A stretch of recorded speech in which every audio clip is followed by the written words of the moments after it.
बच्चों, आज का टॉपिक है बाइनरी सर्च ट्री। देखिए, अभी तक आपने बाइनरी ट्री किया था।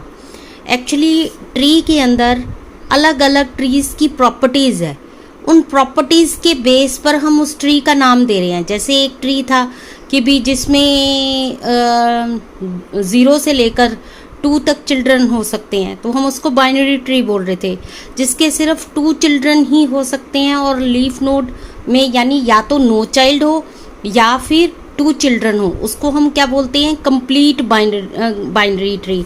इसी तरीके से हमारे पास नेक्स्ट ट्री है बाइनरी सर्च ट्री। हम इसको बाइनरी सर्च ट्री क्यों कहते हैं? क्योंकि एक तो इसकी प्रॉपर्टी बाइनरी ट्री वाली है, दूसरा हम इसमें सर्चिंग बहुत ईजिली कर सकते हैं। ठीक है, सर्च इजी करने के लिए हमारे पास बाइनरी सर्च ट्री की 2 प्रॉपर्टीज़ हैं। क्या ऐसी प्रॉपर्टीज़ हैं बाइनरी सर्च ट्री की जो इसमें सर्चिंग को इजी बनाता है, जिससे इसका नाम बाइनरी सर्च ट्री पड़ गया? वो देखिए पहले आप। Binary tree, T is said to be binary search tree.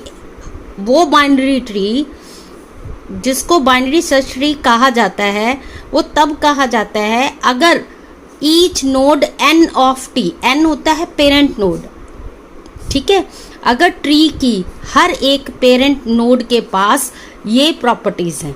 क्या क्या प्रॉपर्टीज हैं? Number 1, the value of n is greater than, in order traversal के अंदर कैसे कहता है वो कि पहले लेफ्ट नोड करो, फिर रूट नोड करो, फिर राइट नोड करो। ठीक है, left node, parent node, right node. ठीक है, लेफ्ट नोड में हमारे पास ये है, that is the left sub tree. अब इसके अंदर एक और सब ट्री जो है वो कौन सा है? इस ट्री का, दिस वन। तो इस सब ट्री में भी इन ऑर्डर ट्रावर्सल होगा, that is left, parent, right. ठीक है, तो लेफ्ट में क्या था? 1, पेरेंट क्या है? 2, राइट में कुछ नहीं है। ठीक है, अब इससे अगला ट्री, सब ट्री ले लिया, लेफ्ट सब ट्री ही लेना है क्योंकि सबसे पहले हमने लेफ्ट सब ट्री को ही इन ऑर्डर ट्रावर्सल करना है। अब ये है लेफ्ट सब ट्री, इसका इन ऑर्डर ट्रावर्सल करना है। लेफ्ट इज 2 जो कि ऑलरेडी हमने कर लिया।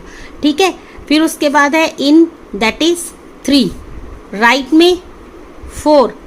ठीक है, अब ये लेफ्ट सब ट्री पूरा हो गया, एल पूरा हो गया, पेरेंट नोड ले लिया, दैट इज 5। अब राइट नोड, राइट नोड में हमारे पास 2 सब ट्री हैं। एक तो ये राइट सब ट्री है, ठीक है, फिर उसके बाद एक ये ट्री है, उसके बाद एक ये ट्री है। अब इसके अगर हम लेफ्ट में लें तो लेफ्ट में 6 है, 6 का भी एक अपना ट्री है, सब ट्री है, दैट इज 7। तो इसके लेफ्ट में कुछ नहीं है, पेरेंट नोड क्या है? 6, राइट में क्या है? 7। ठीक है, ये हो गया। अब हमने ये ले लिया, ठीक है, ये लिया, तो अब ये 6, 7 तो हो गया। ठीक है, अब parent node that is 8, right node is 9। ठीक है, अब 9 में भी एक सब ट्री है। ठीक है, इसके लेफ्ट में कुछ नहीं है, राइट में क्या है? 10। तो अगर आप इन ऑर्डर ट्रावर्सल देखें तो वो किस में है? इंक्रीजिंग ऑर्डर में है। 1 2 3 4 5 6 7 8 9 10। तो इसका मतलब जो हमारा बाइनरी सर्च ट्री होता है, अगर उसकी इन ऑर्डर ट्रावर्सल की जाए तो वो इंक्रीजिंग ऑर्डर में एलिमेंट्स बाहर आते हैं।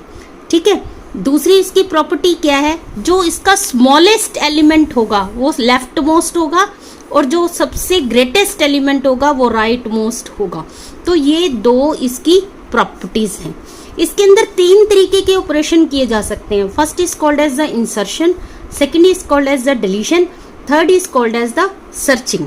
तो बाइनरी सर्च ट्री की 2 प्रॉपर्टीज हैं। पहला ये कि जो वैल्यू ऑफ n है वो ग्रेटर देन होना चाहिए लेफ्ट सब ट्री से, यानी ये जो रूट वैल्यू है वो लेफ्ट सब ट्री से तो बड़ी होनी चाहिए और राइट सब ट्री से छोटी होनी चाहिए, यानी इस रूट नोड के लेफ्ट में सारे छोटे और राइट में सारे बड़े एलिमेंट होने चाहिए। अगर आप हर एक पेरेंट नोड यानी n को देखिए तो उसमें भी यही चीज़ रहेगी।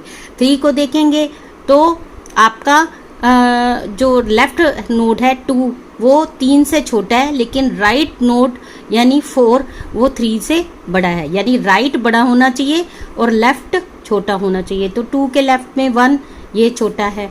ठीक है, 5 के राइट में 8 बड़ा है, लेकिन 8 के लेफ्ट में 6 8 से छोटा है और 9 8 से बड़ा है। ऐसे ही 6 से छोटा यहाँ पर कोई नहीं है, लेकिन 6 से बड़ा 7 है। यहाँ पर 9 से छोटा कोई नहीं है, लेकिन 9 से बड़ा 10 है। ठीक है, तो इस तरीके से ये सारा जो ट्री है वो BST को फॉलो करता है।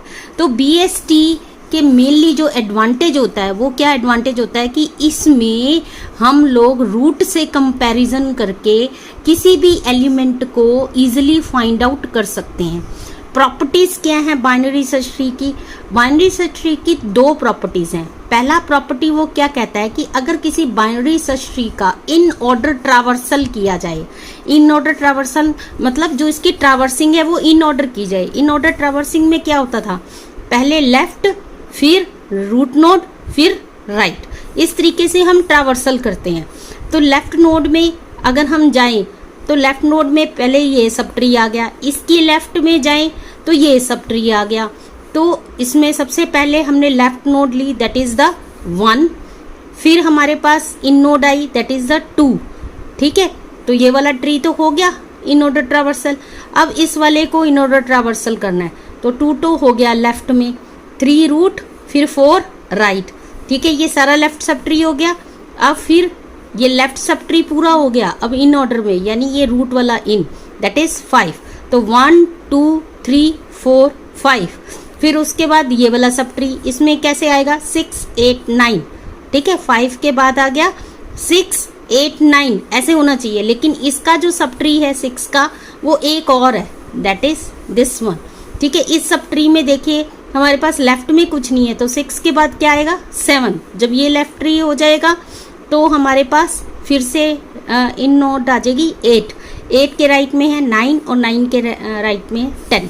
मैं इसको दोबारा समझाना चाहती हूँ आपको इन ऑर्डर ट्रावर्सल को। ये देखिए, पहले तो हमारे पास ये मेन सब ट्री है, ठीक है, ये वाला।